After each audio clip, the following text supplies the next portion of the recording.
For starters, it's been a whirlwind since you've gotten here, right? It has. Absolutely. You are not the first person, obviously, within the last 5 years to sit here and tell us you're going to build trust within the community, Sure. Things are going to change, build morale. Why should the public think that this is going to be different?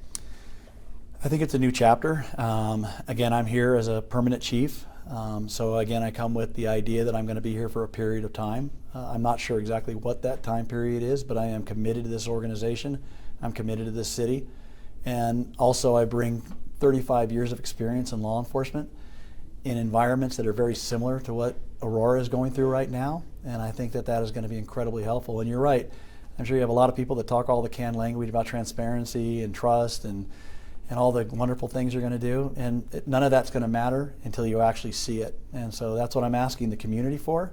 That's what I'm asking this department for. That's what I'm asking you for, is to let me demonstrate that. Let me show it, because I think words are cheap, but I think actions are going to be the things that reflect, did I succeed or did I fail? Mm-hmm. What do you mean by communities that are similar to what Aurora is going through now?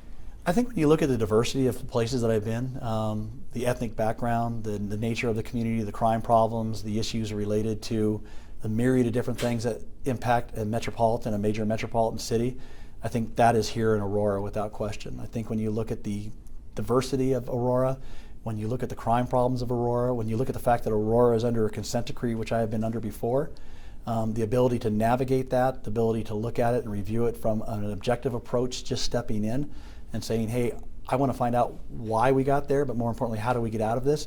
And then how do we sustain this once we leave it? So all of those things to me are things that I bring into the organization the first day in. Mm-hmm. Your first few weeks here at the job, Aurora has been in national headlines. Yes. Former President Donald Trump mentioning it by name a couple of times. I believe he said, when referring to what he feels is the immigration issue going on, he said law enforcement is, quote, afraid in these places because it's so violent. They've never seen people like this. He also said he's going to come to Aurora, and then said, quote, you may never see me again, but that's okay. We've heard from the mayor, but what is your response to that? I think specifically on that arena of the immigration issue, I think it is an incredibly complex problem right now for the city of Aurora, and I also think it's not only the city of Aurora, it's a lot of other cities throughout the United States that are dealing with something they had not had to deal with to this level, maybe over the past 2 or 3 years, in a way that's not been felt before. I think when we look at the immigration problem, I had the chance to go to the apartment complexes and speak to many of the individuals there. I think that there's definitely been some lack on the federal government as far as sustaining the infrastructure for these individuals that were allowed to come in. And this is not an immigration discussion or documented, undocumented. I know that the White House and the federal government decides how people come into this country and how that's allowed or not allowed to happen. But when it gets into these smaller arenas, the smaller cities or major cities like us, I think you have to understand that right now what I have seen from personally, I've not seen a lot of federal support. I've not seen a lot of infrastructure that was placed to help these individuals coming to this country to try to make a better life for themselves. And I think that with that, it's incredibly problematic because you have a group of individuals that are now in a new environment, a new place. The places where they are living, it's not sustainable. It's not pleasant. I got to walk through these complexes and see entire families living off of one mattress on the floor. I asked them, what is your plans? They really have no plans. And again, I think that's really a hard place for them to be at. And I think it's a hard place for the community that surrounds them, that has never experienced this before, to have to deal with. And so I think that's where we need to look at what is occurring across the nation, not only in Aurora, but across the nation. And then how do we make better steps from this point on? How do we get federal collaboration to look at infrastructure to support these people? Because right now, many of them, they cannot get jobs. They're not through the visa process. They were just here for whatever reason. So they cannot get jobs. And I think with that comes a desperation level where people in desperate times will do desperate things. I think that might relate to the crime problems, such as shoplifting or panhandling or homelessness, or a myriad of other things. And I think when you talk specifically about the TDA gangs, again, our officers are not afraid to go into those complexes. That is never going to happen because we are here as a municipality, as a local law enforcement agency to support those that are victimized. And it doesn't matter your immigration status, it doesn't matter if you're undocumented or documented, we are going to do that role. That's what we are having to do. And that's what we do for our position. Yeah. So do you feel like the former president's comments about Aurora have been fair? I think in some sense, I think the fact that we are contending with an issue that wasn't felt 2 or 3 years ago, I think that is a fair assessment. I think the kind of the moral panic that has been seen across the nation related to this, I think it's off base. I've been in and around those complexes. Like I said, our officers go in those complexes daily. I think more importantly than looking at the hysteria of it is saying, what can we do better now? How can we change the dynamics of what's occurring? And how can we start setting into place processes that are going to help these individuals become part of the American dream? Mm-hmm. So that's what my goal is. I think it's really challenging for law enforcement because law enforcement is already under a strain as far as dealing with the issues that we have to contend with and the staffing issues. We're dealing with more social issues such as homelessness, just for the population that's already resides in and around Aurora or throughout the country. Homelessness has increased drastically.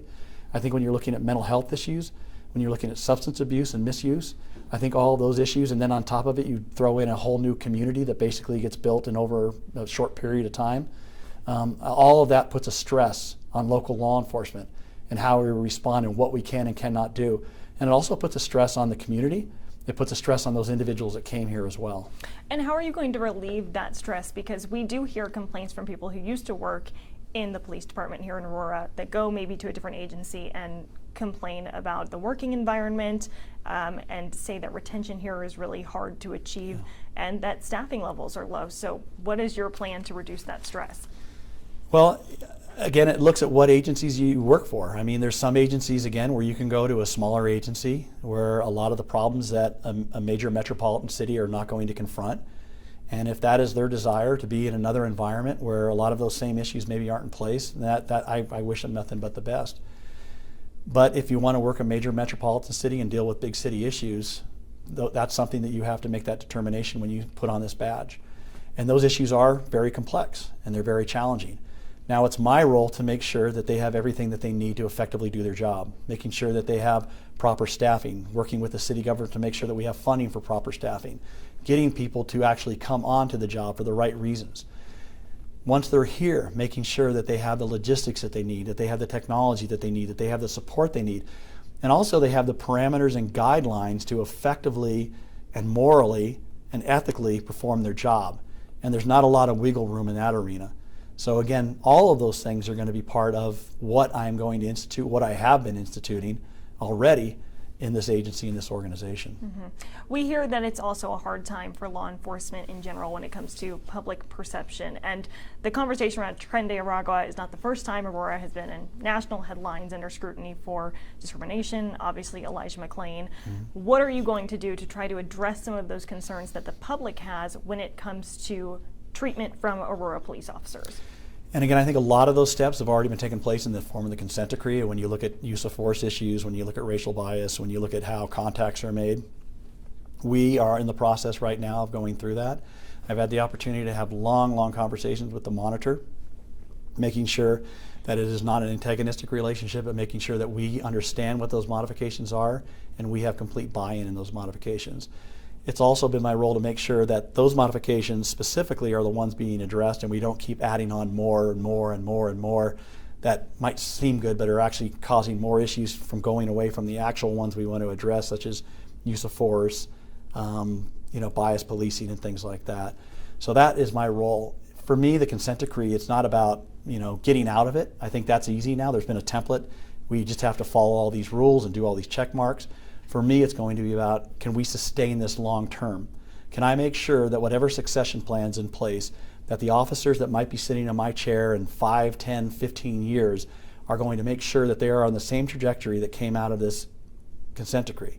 And that's the role for me, and making sure that it's done the right way, making sure it's done properly, and making sure that we are evaluating. Big part of that is going to be telling the story. You said there's a lot of negative stories, Elijah McClain, a lot of the shootings, and a lot of the incidents that occur. But I tell you what, there's also a myriad of positive stories that never get told. I look back just recently, I think of the shooting at the theater here. When somebody else was running away and those officers were driving into it to make a difference in somebody's life, to stop something, to help people.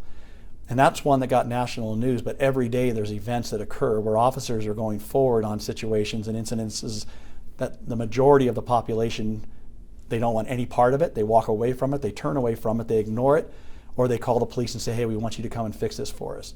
Those are the incidents that never get reported. You know, just today I looked at our calls for service. I wanted to do an understanding of how many calls for service does the city of Aurora have year to date in 2024. We're right at around approximately about 190, between 190 and 200,000 calls. Most of those calls, as most people know, it's when somebody says, hey, I need the police here. I need help. There's somebody I don't want to deal with. I've been victimized. I've been brutalized. I've been bullied. I've been whatever. And so those officers are responding to those calls for service when somebody else would not have anything to do with it. Out of those 200,000 calls for service, there was approximately about 465 use of forces that occurred year to date. Use of force can be anything. I could grab your wrist, or it could go all the way up to where there's an officer involved shooting. Those 465, it comes out to about 0.003% of the number of contacts in relation. When you look at the officer involved shootings, this year to date, there's only been 2 officer involved shootings. That came out to a 0.001 percentage rate compared to the contacts. To me, that's the message that I want to tell. Each of those incidents are terrible. Those OISs are terrible. Those officer-involved shootings, they impact everybody in the community. They impact the officers. But that's not the norm. And sometimes that's what gets portrayed as the norm. And so telling that story with data, with analytics, with an evidence-based approach is what I hope that we continue to have these conversations, not just when somebody's sitting in this chair for the first time, but I hope we have these conversations periodically throughout the years, throughout the months, throughout the weeks. Right, because I'm thinking sitting here that the public's going to hear those data points, and that's great. At the end of the day, a lot of people living here in Aurora feel frustrated with everything this police department has gone through. Yeah. So on an emotional level, how do you plan to build that bridge and gain that trust? It takes time, and it's going to take communication, and it's like any other relationship. Relationships are usually built on trust, and if you don't have trust, you don't have a relationship. And so for me, that's what that trust is going to be. It's going to be about having conversations with them. And it's one thing coming from me. Again, I could do the most fantastic policies and procedures. I could put all these things, institute all this data-driven stuff that's going to be wonderful. But if a community member has a bad experience with an officer at 3 o'clock in the morning, that's going to be what they remember. So it's my role, it's my responsibility to make sure that those officers carry on those same ideas, those same concepts that I want to project from the staff level all the way down through the chain, and make sure that they realize that every time they have contact with somebody, that's an opportunity to make a difference. And how they have contact with somebody, again, these officers go to thousands of family disputes, they go to thousands of burglary calls, they go to thousands of really negative events. But I have to have them remember that each event they go to involves a different individual. It involves somebody that's never experienced, probably the contact with a law enforcement officer is something that they will remember for the rest of their lives. And sometimes that gets forgotten in the redundancy of what this job does. So it's our job as leaders, it's our job as servants to this organization to make sure that they understand that. And then it's my job with the community to make sure that I hear them, to make sure I understand what they want it, how they want it, and what we can honestly give them and what we honestly cannot give them. 5 chiefs in 5 years. Can you guarantee the people watching this that live here in Aurora that you're in this for the long haul? I'm in it for as long as my body and my mind can continue to function, yes. I have no end date on this right now. I don't know what that looks like, but again, I committed to this. I stepped in with the understanding that this was not an interim spot, that this was a permanent position, and I look at that permanency as something I'm looking forward to. We have seen the breakdown of chief after chief taking this job, leaving. Why did you want to take this job? Yeah, and again, it's probably not an answer that a lot of people are going to understand, but I do have a passion for this profession. It's something that I've basically committed my entire adult life to, and I still feel that I have more to give. I looked at this community, and I think a lot of the similarities that I spoke about as we started this conversation are very relevant to here, and I know that I can bring something into this agency and this organization that will make it better. And I just asked for the opportunity, both for the agency as well as the community, to give me a chance and to let me prove it to them. It's like I said, words are a mile a minute, but let me prove what I can do, how I can do it, and you'll be the ones that will hold me accountable to that. If you could use one word to describe the climate of the department right now, just from what you've seen in the last almost 3 weeks, what would you use? Hopeful. When you walked into the department, what did you think about the culture? I think for the most part, you have officers here that are committed to this community. You have officers that want to serve. You have an agency that wants to improve, that wants to be the standard of law enforcement across the nation. And I think that's my role, not only as a leader, but as a servant to them, to make sure that we achieve that. Oh, awesome. Anything else you want to add? I'm good.